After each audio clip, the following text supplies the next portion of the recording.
सभामुख महोदय, यो हामी देश त देशमै छौँ, तर कस्तो देशमा छौँ भन्ने प्रश्न को उत्तर खोजिरहेका छौँ जस्तो लाग्छ मलाई चाहिँ। अब यो यस्तो देश हाम्रो भयो जुन देशको प्रधानमन्त्री स्वयंले हामीले छिमेकी मुलुकको सीमा मिच्या छौँ भनेर भन्नुपर्ने, त्यस्तो देश जुन देशमा सुरक्षा छैन, न्याय छैन, सेवा सुविधा र अवसर छैन। राज्यले सबैभन्दा पहिला दिनुपर्ने सुरक्षा हो। सुरक्षित छैन नागरिक आज। हामी सांसदहरू पनि सुरक्षित छैनौँ, कोही पनि सुरक्षित छैन। No one is safe in Nepal. जे पनि हुन सक्ने स्थिति खालको छ। त्यसो भएको कारणले गर्दाखेरि अब यो देशलाई देश जस्तो बनाइराख्नका लागि हामीले के गर्नुपर्ने हो। हामी तयार छौँ, म चाहिँ तयार छु र हाम्रो दल तयार छ। नैतिकता नै बल हो, नैतिकता नै शक्ति हो, नैतिकता नै वैधानिकता पनि हो, वैधता पनि हो। अब हामी आफैले नैतिकता गुमाउँछौँ भने हामीलाई कसैले पत्याउनेवाला छैन। त्यसो भएको कारणले गर्दाखेरि प्रधानमन्त्रीज्यूले नैतिक जिम्मेवारी बहन गरेर, पदीय जिम्मेवारी बहन गरेर हामीले यो चाहिँ 2.5 महिनादेखि यहाँ उहाँको माग गरिरहेका छौँ। उहाँ आउनु मानिराख्नु भएको छैन। त्यसो गरेर बालहट गर्नु हुँदैन प्रधानमन्त्रीज्यूलाई, हामी त्यो भन्न चाहन्छौँ। अब सुरक्षाको कुरा गर्दाखेरि अहिले के छ स्थिति? कहिले धर्मको नाममा, कहिले के को नाममा, कहिले के को नाममा झगडा भइरहेको होइन, आगजनी भइरहेको, तोडफोड भइरहेको, धम्की आइरहेको, तेरो घर जलाइदिन्छु पख्तलाई है, म यस्तो गरिदिन्छु भेट्ने बित्तिकै भनिरहेको। त्यस्ता मान्छेहरूलाई हामीले रिपोर्ट गर्दाखेरि तपाईँको चाहिँ कारबाही नभइरहेको स्थिति, कहीँ कतैबाट कहीँ कतै हामी चाहिँ के अरे यात्रा गर्दै जाँदाखेरि असुरक्षित महसुस गर्नुपर्ने स्थिति, त्यो खालको स्थिति तपाईँको चाहिँ के अरे अझै पनि तराईमा, मधेसमा स्टिल छ।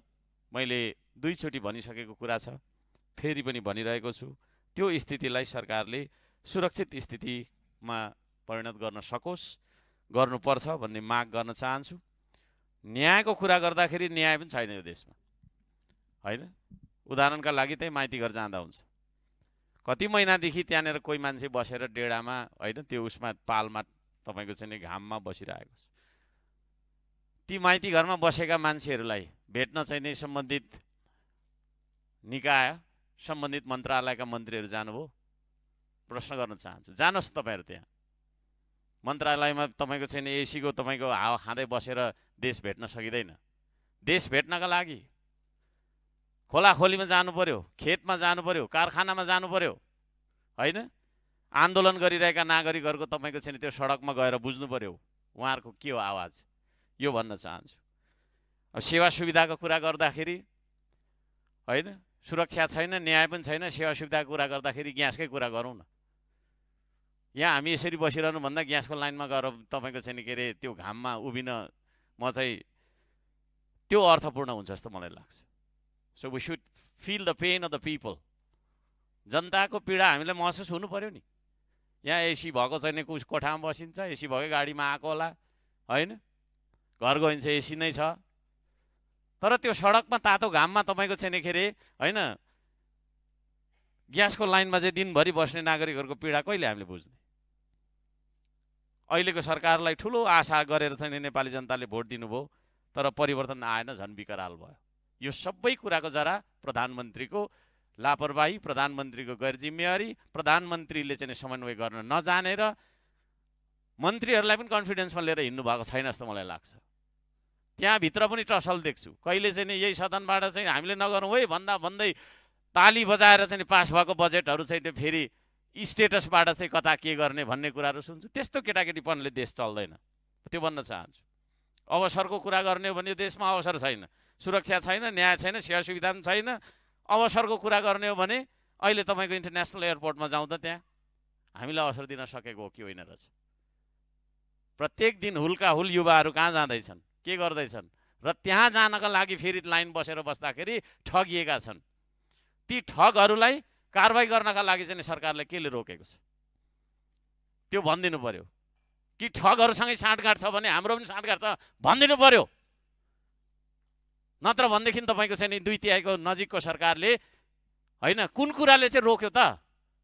कोरिया जाने कुरामा पनि ठगिएको छ है, विभिन्न तपाईँको देशमा जाने कुराको लागि पनि ठगेको छ, विभिन्न कुरामा चाहिँ ठगी भएको छ, तर त्यो ठग्ने मान्छेलाई कारबाही भएको छैन। एक्सपोज गर्नु पर्यो। We need action. हामी एक्सन चाहन्छौँ। तपाईँहरूको यहाँनिर चाहिँ आश्वासनले यस्तो गर्दैछौँ उस्तो गर्दैछौँ भनेर हुँदैन। यो भन्न चाहन्छु। सभामुख महोदय, धेरै कुराहरू छन्। अब भर्खरै तपाईँको चाहिँ के अरे देशमा थुप्रै मस्जिदहरूमा आगो लगाइयो, मदरसाहरूमा आगो लगाइयो, गुम्बाहरू भत्काइन्छन्, कहिले कहिले मन्दिरहरू भत्किन्छन् यो देशमा, कहिले माङहिमहरू तोडिन्छन्। सरकार कमजोर भएको कारणले त्यो हुन्छ। सरकारले तपाईँको चाहिँ के अरे कारबाही नै गर्नु सक्दैन। मेरो तेरो नभनिकन फटाले करेक्ट झ्याप गरेर हानु न कोरालले। त्यस्तो कानुन बनाऊ। यही हो कानुन बनाउने ठाउँ।